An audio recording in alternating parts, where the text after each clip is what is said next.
Susan Roberti, and welcome to Let's Talk Tail Waggers. Lynette's here today from the Washington Area Humane Society, one of my most favorite people in the whole wide world, and she brought a guest with her. But before we get started, I want to say thank you to my camera person. Thank you, Zach. You know, BPTV's all volunteers, and you are more than welcome to come up and do a show. And people say to me, well, why would you do a show, or I'm scared to do a show? If you're very passionate about something, just come up and think about it, and then stop up, and you might really enjoy doing a show, because I've been doing them for 18 years. And I just love it. And animals are my passion, and educating people about them's my passion. So the two seem to go together real well. And we're all volunteers, and our camera people that come up, people that come up, they learn how to use the cameras. If you'd like to come up and learn how to use the cameras. So BPTV is a wonderful little corner of the world. And stop up and see us. I think you'll like it. So, how are you, young lady? Happy New Year. Happy New Year to you. And what's going on in the life of the Washington Area Humane Society? Oh, we are busy. The new year hit and we just started running. We've got a lot going on there. We've got wonderful adoptions. I mean, it's really, it's so heartwarming to see all the animals find new homes. And we're getting them in and getting them back out into homes is, you know, faster than you can imagine. So we're really happy and thrilled that they're... It just ceases to amaze me how many guys, the dogs that you get out of there. Yeah. I mean, it's just like zoop in they come and zoop out they go. And people just stop in, huh? They do. They really do. We're open 7 days a week, 12 to 5. They can come in any time during that period, take a look at the animals, fill out an application. Within a couple of days, they've got a new family member. It's amazing. It's great. It really and truly is amazing to me how many animals you guys get adopted. We had over 850 animals last year find new homes through the shelter. Repeat that. 850 animals find new homes. Did you hear that? That's a lot of animals, a lot of homes, a lot of happy second chances. Yeah. Sometimes now, third is that chances. Kitty cats or just dogs? That's both. Both. Yeah, more dogs than cats. We probably had about 400 dogs, 400 or 500 dogs go out, but when we get kittens in, they go out really quickly, and that's when we get a lot of. And then they had puppies over the weekend, and they were gone. Oh, they were gone before Monday. Like we have calls all the time asking for puppies, and of course we never know when we'll have puppies. It's not. We don't order them. How do you find them? People will either have them. So they've discovered them. Maybe there was a stray dog that wandered in, or their dog perhaps wasn't fixed yet. And another stray came in, and they had puppies, which is why we don't see a lot of puppies. Most homeowners keep their animals, either they're fixed already, or they keep them contained whenever they do go into heat, or the males are wandering. So we don't get puppies very often, but when we do, they go gone. very quickly. They fly out. They do, and we see them mostly in the spring. That's generally, and especially the kittens. We see a lot of kittens in the spring. So what is going to be the busy Washington Area Humane Society year? The whole year is always busy. We have so much going on this year, and we're really excited. All the opportunities. We have a 5K in the fall. We have a pancake breakfast in March that I'm very excited to do. We've done it in the past, and we're going to do it again on March 3rd at the Houston American Legion. They're going to host us for that, and just raise some money for the animals, keep them fed, keep them taken care of, make sure we've got their surgeries and their medical costs covered. We are 100% community supported. Yes, people, I try to get that across to everyone, that you do not get any kind of money. The only thing you get is what the goodness of people's hearts. Right. And believe me, this past Christmas, we received so many wonderful donations in goods and donations. It's heartwarming to see the community support us, just so enthusiastically year after year. Now, what about this painting thing?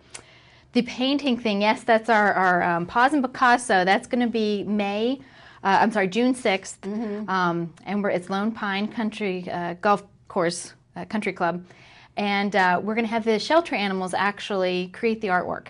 They're going to walk across canvas with some paint on their paws, pet safe paint, by the way, and create some beautiful artwork that we can then frame and auction off at this event, along with a bunch of other stuff we're going to be doing to help raise money. But the artwork from the animals is going to be key, and dogs and cats are going to do it. So we'll have, small pieces, large pieces, and if they're not too keen on their tails or their paws being used, we'll use their tails.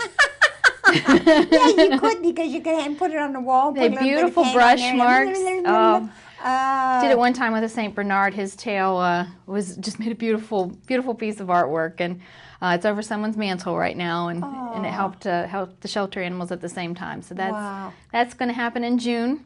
And who is our guest? Our guest is Gummy Bear. Gummy Bear. Gummy Bear is a black American Staffordshire Terrier, and she came to us from the Humane Society of the United States. Now, we're not connected with them, but we certainly will help them.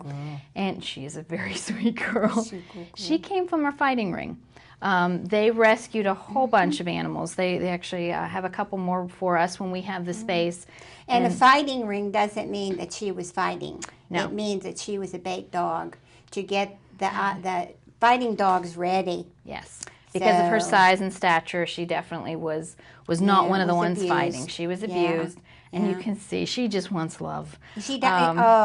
Her face right now. Her little face, and she just looks up at you, and she just wants a home that she can rest in. She's younger. She's about 5 years old. Really good. She could talk. She's a sweetheart. She is, because of her past, is a little dog aggressive. Yeah. So she doesn't do well with most other dogs. Yes. And probably most other animals, I would imagine, just because of what they put her through. You'd have to be a special person with patience and kindness and understanding. But she has a lot of patience and understanding. Look at this. Oh my. She will just sit here and let you pet her and just love on her for hours. And they're so forgiving. They are. It's amazing. Dogs are so, they just stop. Yeah. She's going to go to sleep on her feet. She might. She's had a busy morning. Yeah. She says, I'm not sitting down because I might have to stay here. Huh? But I was telling you that we've had some of the best mannered and most wonderful dogs come through some of these rings, that they have been rehabilitated. We've got some behaviorists that work with them before they come to the shelter and evaluate their personalities and really work with them, get them to trust again. And then we can adopt them out to families, and just some of the best, most wonderfully natured animals that we've ever seen come through the shelter have been through. It is pathetic. And I hope with the shows that we've been doing that people are starting to calm down about getting a pit bull or the Rottweilers or whatever, because they are wonderful dogs. Don't get me wrong. But you have to be a really certain kind of person. You've got to learn about these dogs, study about them, the power that they have, and then you're fine. But a little girl like this little girl here, she just wants somebody to, care about her and take her for a walk. Yep. Absolutely. And love her. Play out in the yard with her. She loves to play. She's very curious. She loves stuffed animals to a fault. They don't last usually very long around her. Yeah. But the joy that she has just with any kind of toy is just so fun to see. And she's she'd be a really, really good dog for families with maybe some older kids. That know not to hang on her. Well, she's been through an awful lot. She has. So what she needs is a nice quiet home. Yep. And she would just sit and love you to pieces, I bet. She would. Yeah. Probably lay at your feet the whole time. Yeah. Well, if she was at my house, she'd be up on the couch, and everybody's always up. I let mine on the couch. Couch, the bed. We won't tell anybody. Who cares? But yeah, she's doing great. And she's just, again, waiting for that home. Her adoption fee is really reasonable. We always send them out with all of their up-to-date shots, the rabies vaccination. She's fixed already, so she's been spayed. She has a microchip in her as well, so if she ever does wander off, that they can scan that chip and she can find her way back, at least to the shelter. Sometimes we've had a couple of instances where the chip is just registered still to the shelter, but then we have the paperwork. We can find the owner as well. Sure. And sometimes that can be a little confusing getting those microchips registered, but we always have the base information, so we can. That's amazing. Yeah, reunite them. That's amazing. And getting them and making sure that if your animal does ever wander off, there's so many great sites out there, websites and search groups that are on Facebook. We've seen such a miraculous number of dogs being reunited this past year because of these groups that are out there that find the dogs. We have groups that will go out. They don't know these people. They don't know the dogs, but they live in the area and will plaster the neighborhoods with flyers, search the wooded areas. I mean, they really get into it and help to find the animals. And the chips, I think, are marvelous. I really, really do. Anybody, even if it's just your little family dog or whatever, to have a chip put in it, because you just never know. Right. And in the springtime, the little boys, even if they're fixed, they smell the little girls, and sometimes they take a walk, and it's really, I think that is a marvel. It's a marvelous thing. And we have actually a microchip clinic at the shelter in March, at the end of March, and we also have a rabies clinic at the same time. I think it's the last Sunday of March from 8 to noon. And you can come in, and the rabies shots are only $8. I think the microchips are only $15. So that's a small price to pay to make sure your dog is secure, and your cats are secure too. Yeah, and if you're having a hard time, which I do know a lot of people are now, for the rabies shots, they're $8, and you can't go wrong, And really. We do have other shots available too on a limited basis. Bordetella, we have the flea and tick treatment, nail trims. I personally am terrified of trimming my dog's nails. It's one thing I just can't do. I just get too nervous doing it. So bring them in and we'll do that. I think it's only $6 for them to do that. So. See, it's a wonderful place. It really and it's grown. It has. It's just grown slowly and gotten better, and and the people are so wonderful. They're just. When we have just a wonderful kennel staff that takes care of these guys, so like they were their own.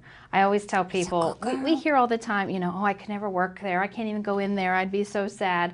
And I said, it's not sad. It's a wonderful place. Well, when you see them go out the door, You told me that last show. Yes. And I have thought about that, that it is sad. But when you see them going out the door and they're getting in a car and everybody's happy and they're going down the road, that would just... It's just like I still get chill bumps from some of the dogs coming home, finding their second or third chance in some instances. We had a dog recently, Bear, that was his third chance because he had had a home. He was adopted from us originally as a younger dog, went to a home that couldn't keep him, so they gave him to someone else. They eventually lost him. He came back to us as a stray, and we turned around and were able to find another home for him. For goodness sake, I hope this time he's going to... Yeah. Well, and the little girl had told her mom, she said, Mom, I can't sleep, but you know what? I would really be able to sleep if I had Bear in here with me. So Mom came out the next day. The process had already started, the application. She picked him up and surprised her at her piano lesson with Bear. So that's just really exciting when we can. And the two little poodles, they got home. They got home together. They went home together. God, just when I heard that. Very shortly after we talked the last time, they found a home. So that's amazing. It was really nice to see. Because the older dogs need to be loved too. Yes.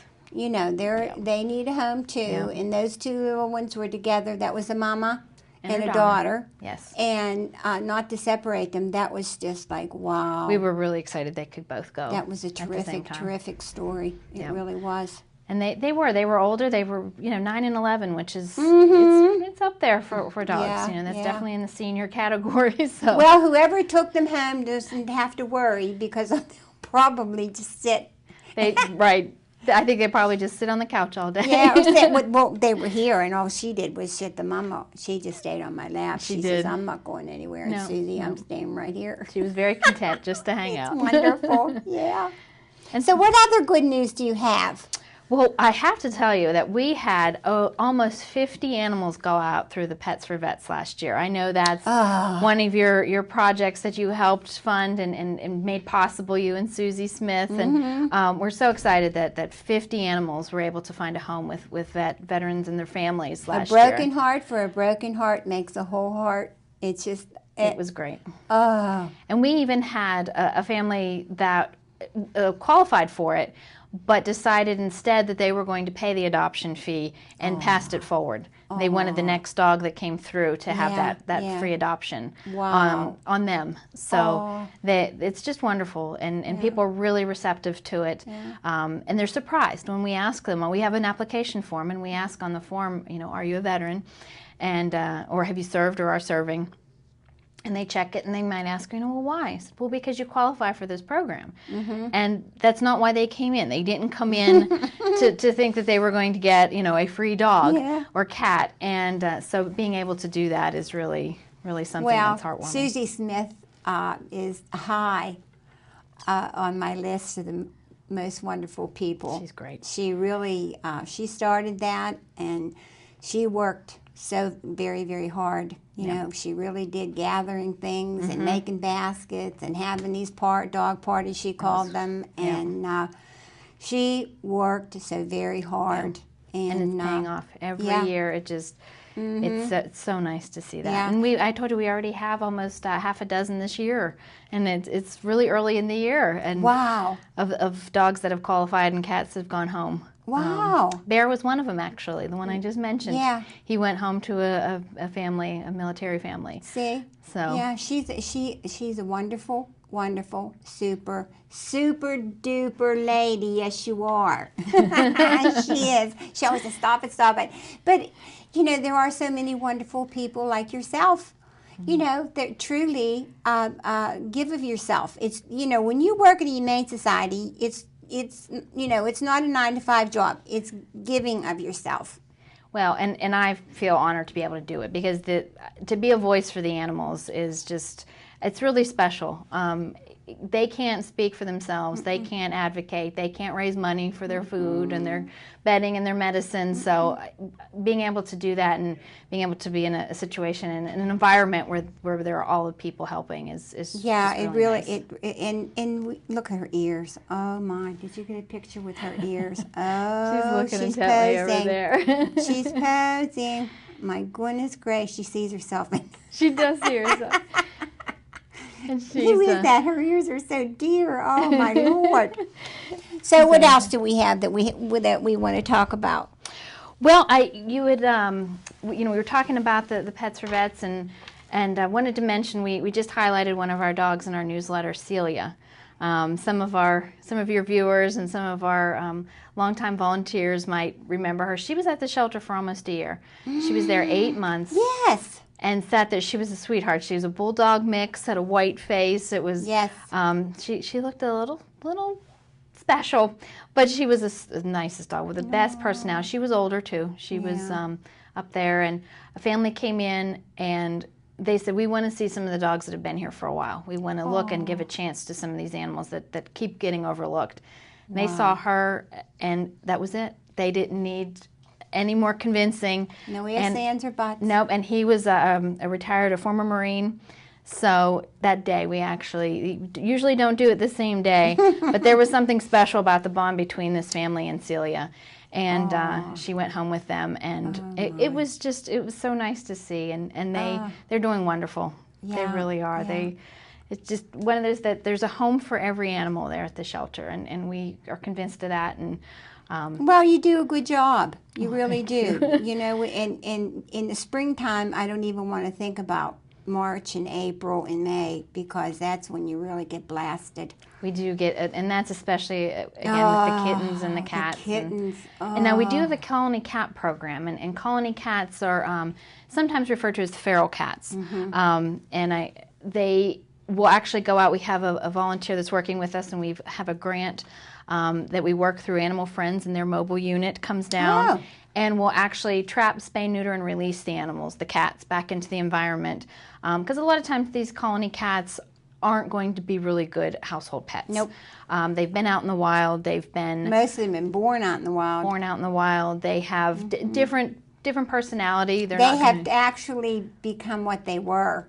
Yes. You know, a wild. And some of them are not. That's why Faith calls them the colony cats, because they're not.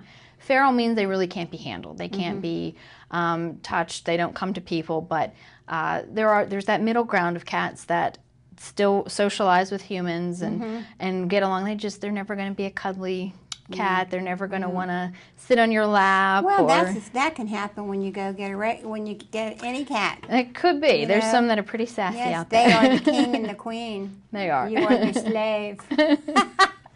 But we do have a program that if you are managing 3 or 4 more cats in an area, it could be a wooded area behind you. It could be, we hear a lot of times these places that have a lot of land, so farms, they get cats dumped onto their property. And a lot of times those then become a colony. Yes. But just give the shelter a call. We do have started again for this year the program. It's every year we have a certain amount allocated towards the program. So we're fresh and ready to get those. And especially now is the perfect time before they start mating. It happens soon. Yes. And then they're born in the spring. Well, I really think it's January, the date or in early part of February. I really do. Yeah. Because I have about 2 male cats, and they've been fixed since, they were tiny. But I think it was like a week into January, and I opened the front door, and they wouldn't go near that front door if their life depended on it. They're just inside cats. And that one little boy just went like that, and I slammed the door. I said, "Oh no, you don't." But that's what happens. You're exactly right. Because that little wanderlust and that smell. They want to explore it. Yes, that's the smell. I'm going to go find the little girl. He didn't know why, but he was going to go find the little girl.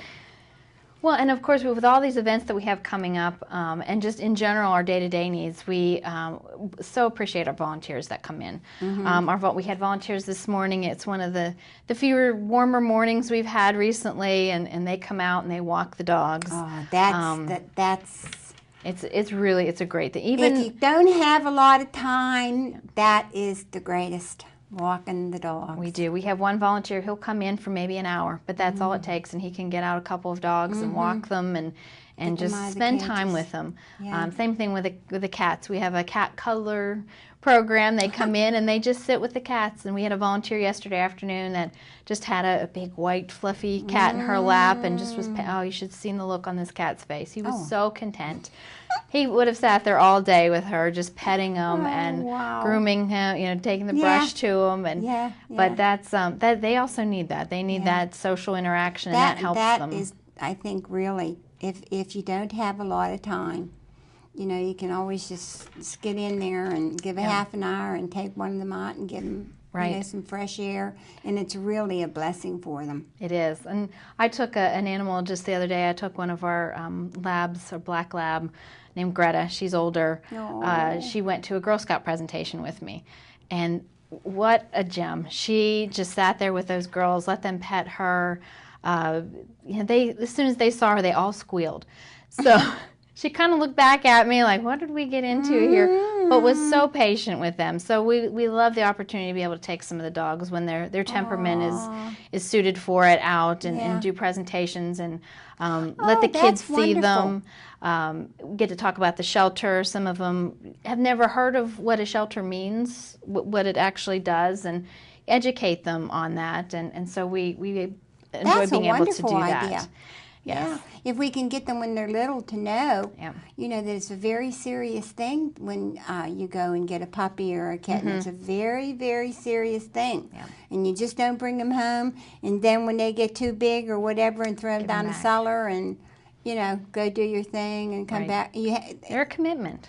It is a very, very deep commitment. It can be 15, 20-year commitment in some cases. So yes. And then you have these wild and crazy people that do this to animals. From I'll never be able to understand it with all of my heart and with all of my soul.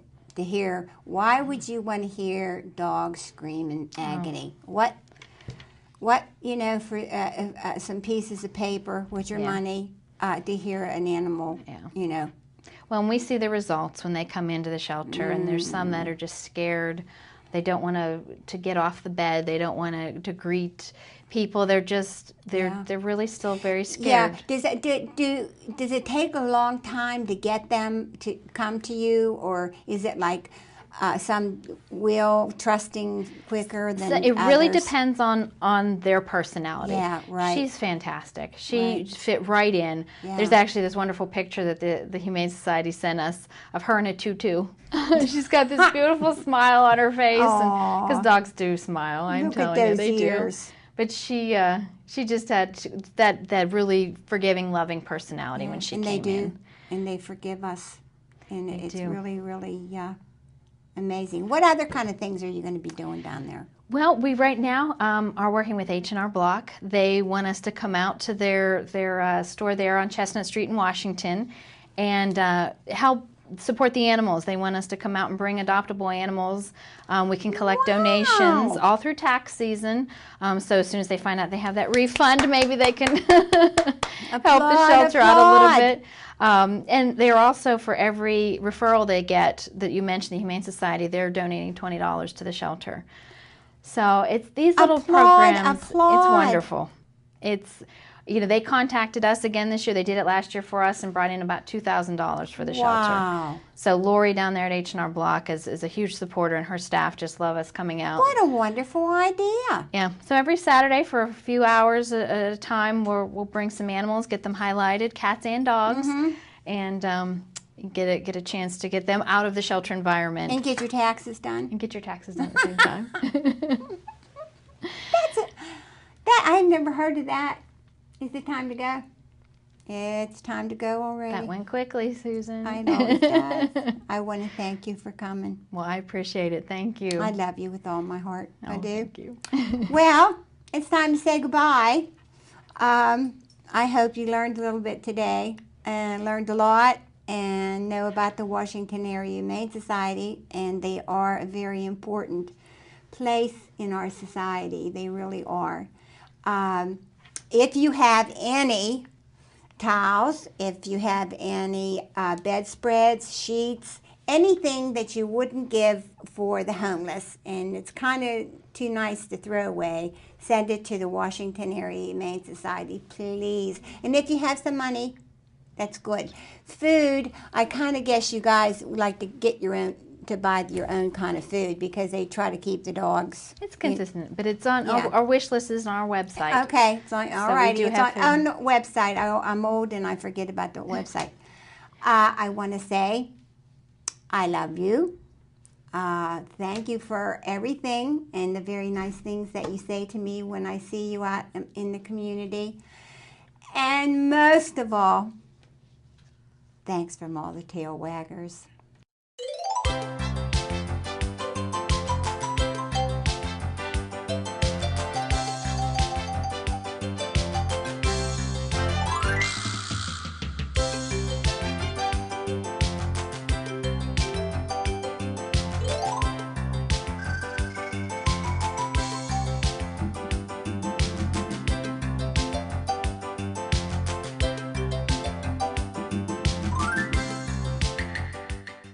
So you've got a song about where to call for government information? Check this out. We got the benefits and services that'll make you smile to get the answers you need.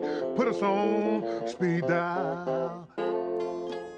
That is gold, Your Honor.